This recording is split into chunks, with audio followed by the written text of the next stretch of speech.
So now moving on to the aggregate supply, how much can the economy supply? And there you have an economy in equilibrium, and the equilibrium means 100 output and a 60 price.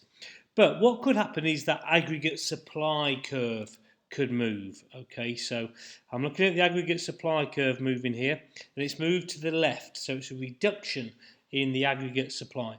And as you can see, the reduction in the aggregate supply, obviously our output lowers, but the price actually increases. Okay, so when you've got a reduction in the aggregate supply, you'll see that the output's fallen from 100 to 80, but actually the price has still gone up from 60 to 80. This is something that we call stagflation.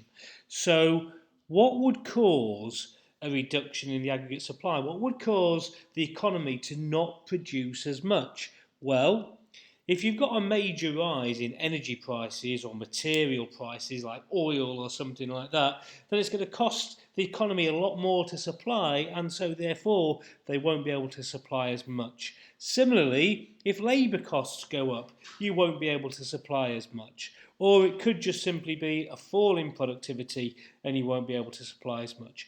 Obviously, aggregate supply could of course move to the right hand side as well. It could be an increase in aggregate supply, and obviously the opposite of all those would apply.